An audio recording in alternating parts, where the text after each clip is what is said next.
Men sit in the front, women enter through the rear.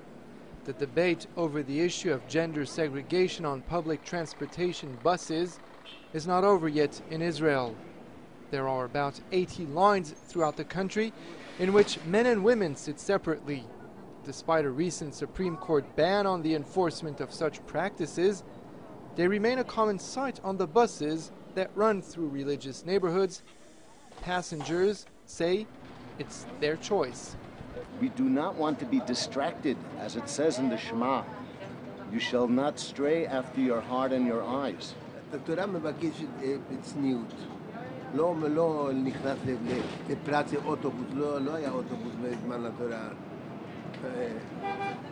אבל הצניעות זה פשוט, בן אדם לא יושבים ביחד. Esther sends her daughters to grab tickets at the front.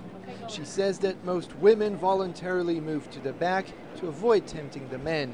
I don't think it's a denigration to the women. I think it's something very special. The women here have an appreciation of a certain sanctity that the men want to maintain, and the women, as their partners, want their men to maintain that. Some have taken the issue to court. Mickey Gitzin is amongst those who campaign against gender segregation. He calls it a betrayal of what Israel and Judaism really are about.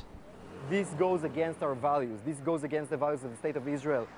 It was established as a democratic and a Jewish state, but not as a theocratic, ultra-Orthodox entity. Israel's Ministry of Public Transportation says that by tolerating voluntary segregation, it is simply catering to the needs of a large part of its clientele. Il est un fait que certaines franges de la population ultra-orthodoxe désirent imposer cette séparation. L'État, le ministère, la Cour suprême n'a en aucun cas accepté cette vision des choses, et nous ne faisons que l'autoriser sans vraiment l'encourager.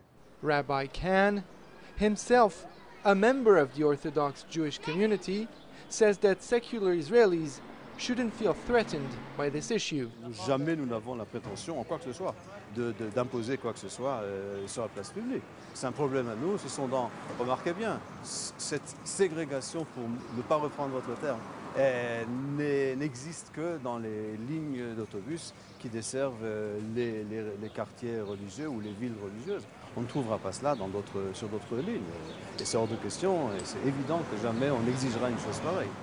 When we rode this Orthodox bus line, a couple women chose to sit in the front and no one bothered them. Proof perhaps that everyone within the Orthodox community may not agree on this issue.